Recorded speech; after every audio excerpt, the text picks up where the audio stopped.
Fala galerinha, muito bom dia meus lindos, tio Michel na área aqui. Hoje eu vim falar sobre pressão, essa grandeza aí que está no nosso dia a dia o tempo todo, a gente fala bastante nessa grandeza. E aí eu trouxe aqui alguns exemplos, né, do emprego dessa palavra e dessa grandeza no nosso dia a dia. Então vamos começar então, por exemplo, com o pneu. Os pneus dos veículos, eles são calibrados com uma determinada pressão, que é de um valor aproximado de 30 libras força por polegada quadrada. Isso é uma unidade de medida inglesa. Nós não usamos muito, mas quando você vai no posto de gasolina, tem lá na bomba de gasolina essa unidade de medida, né? Então, qual é a importância de usar um pneu numa pressão correta? Bora, se o pneu tiver uma pressão acima do que o fabricante manda, o pneu não vai absorver bem os impactos e eu vou ter um desgaste maior do pneu.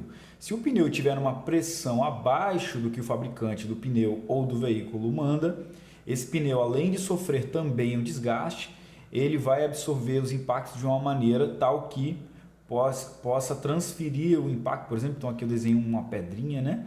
E aí, quando essa pedrinha passar debaixo aqui do pneu, veja bem, a pedrinha pode deformar o pneu de tal forma que essa deformação afete aqui o aro, que é uma estrutura metálica, e isso empenando aqui vai causar uma série de prejuízos, tudo bem? Então, a maneira de eu ler essa unidade de medida é 30 libras força por polegada quadrada, tudo bem? Beleza, então. Onde também nós vimos a palavra pressão, a gente vê a palavra pressão na panela de pressão, não é mesmo? Que a gente usa todo o nosso santo dia na nossa casa. Se você não usa, porque você ainda vai usar. Então, para que serve a panela de pressão? Então, quando eu coloco algum alimento aqui dentro, né? Em geral, esse alimento possui água. Se ele não possui água, eu tenho que acrescentar água nesse alimento. E aí você fala assim, por que eu uso a panela de pressão? Ora, pessoal, quando eu coloco água para ferver sem uma panela de pressão, a água vai atingir 100 graus Celsius e vai permanecer nessa temperatura. Isso é uma matéria que a gente ainda não viu, está dentro de termologia e nós estamos estudando mecânica, né? Então, um alimento em contato com água a 100 graus Celsius cozinha um determinado tempo, a gente chama isso de tempo de cocção. Ok, quando eu coloco tudo isso dentro de uma panela de pressão, a pressão aqui dentro, por ser maior, faz com que a água, ao invés de ebulir a 100 graus Celsius, ebula a temperaturas maiores, fazendo com que o tempo de cocção diminua, né? Então o alimento vai cozinhar mais rápido porque ele vai estar em contato com água a temperaturas maiores do que 100 graus Celsius. Dentro da panela nós podemos chegar a pressões de 2 atmosferas, mas em breve eu vou explicar para vocês o que é essa unidade de medida aqui, mas é uma outra unidade de medida de pressão. Então nós já falamos de libra força por polegada quadrada e ATM, né? Beleza, guarda aí essas unidades de medida aí na cabeça. Um outro lugar onde a gente vê a pressão também é quando a gente fala sobre pressão sanguínea, né? Então, qual é a sua pressão hoje? Aí você fala, minha pressão está 12/8, né? Então, o que é esse par de números, né?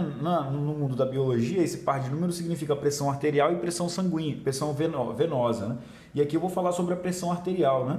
Só para citar. Então, para uma pessoa saudável, a pressão arterial deve estar entre 8 centímetros de Hg e 12 centímetros de Hg. Ora, Hg é o significado de mercúrio, né, na tabela periódica. E centímetro é uma unidade de medida de comprimento. Então, centímetro de Hg também é uma unidade de pressão? Sim, centímetro de Hg também é uma unidade de pressão. E nós vamos ver que unidade é essa, de onde ela saiu, aí são cenas dos próximos capítulos. Bom, já que a gente já deu uma conectada aqui agora sobre o que nós vamos ver nessa aulinha de hoje, que é a pressão, eu vou definir com vocês a grandeza-pressão. Então, por definição, a grandeza-pressão é a relação, é a divisão ou a razão entre a força perpendicular ao plano de uma superfície e a área dessa superfície. Então, eu coloquei um desenho para representar isso. Então, suponhamos que algo esteja pressionando esta área aqui. Então, coloquei, por exemplo, aí o pé de uma cadeira, beleza? Na verdade, não é um bom exemplo porque a força que eu coloquei aqui para representar, né, é uma força que está inclinada. E o pé de uma cadeira não faria uma força inclinada, ela faria uma força vertical, tudo bem? Então, suponhamos que seja alguma outra coisa que esteja fazendo essa forcinha aqui que eu desenhei de preto, né? E coloquei a letra F para representar essa força. Então, Quando eu coloco essa força de forma inclinada, eu entendo que eu tenho duas componentes dessa força. Uma componente é horizontal, que não pressiona essa área de forma alguma, e a outra componente é a componente vertical, que pressiona a área. Então, quando eu vou fazer o cálculo da pressão de alguma coisa, eu relaciono a força que é perpendicular à área, que faz 90 graus, dividida pela área de contato dessa força. Então, como é que eu faço o cálculo de pressão? Eu faço a divisão entre a força perpendicular à área que eu estou calculando a pressão. Então, pressão vai ser a divisão entre força e área. Agora, tem essas setinhas aqui, porque o tio já errou bastante para poder chegar nessa aula, né? Então, eu rabisquei bastante esse papel já muitas vezes. Então, tem esses rabiscos. Mas nos vídeos anteriores, eu fiz certos comentários, né? Por exemplo, eu desenhei aqui um pneu e aí eu pensei numa seguinte situação. Suponhamos que eu estou viajando por uma estrada e aí eu percebo que o pneu do meu carro está atolando, beleza? Então, o que eu posso fazer para ajudar o meu carro a sair daquele lugar ali? Ou eu diminuo a força que eu estou causando na área de contato com os pneus, quer dizer, tiro carga do carro, que é uma coisa improvável de acontecer, já que você está viajando, né? Então você vai jogar fora as suas malas. O que você pode fazer é tirar as malas do carro para tentar diminuir esse valor dessa força, que seria a força-peso. E quando eu diminuo o valor dessa força-peso aqui, beleza? Esqueça essa setinha que eu fiz agora. Então, estou diminuindo, né? Então, quando diminuo esse número, essa divisão também diminui. Essa divisão é a pressão. Então, o carro vai afundar menos na areia.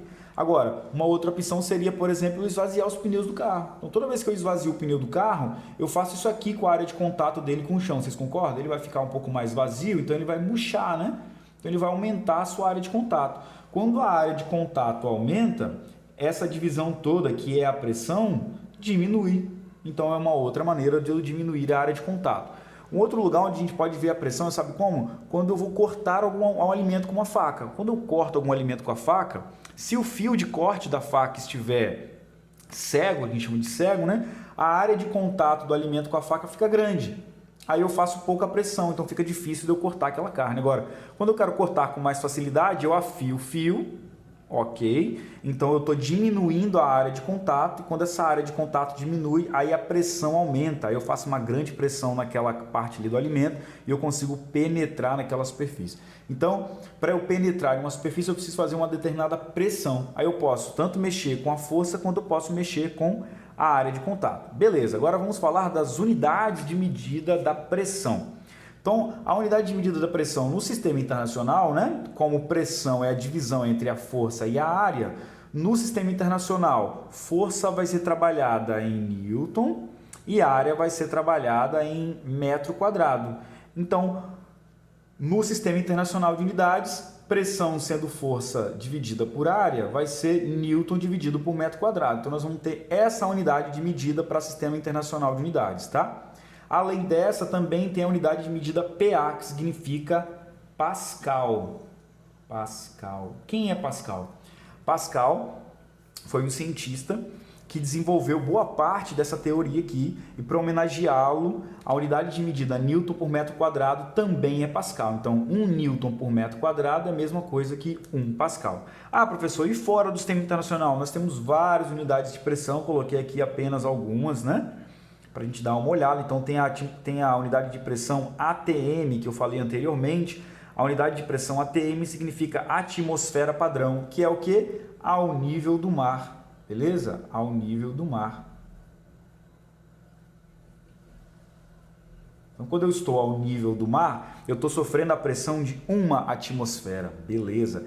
Essa 1 atmosfera, em termos de unidades do sistema internacional, vale 10 elevado à quinta, né? 100 mil.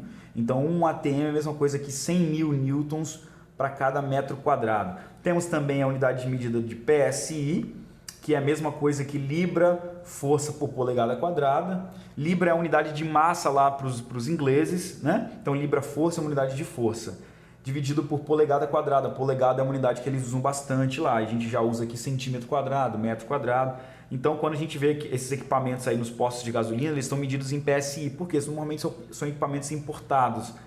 Então, as unidades de medida vêm com as unidades de medidas do país de origem desses equipamentos. Mas 1 PSI vale isso aqui em ATM, tem também em bar e entre outras unidades de medida aí, lindões. Beleza? Valeu, tamo junto. Isso foi pressão.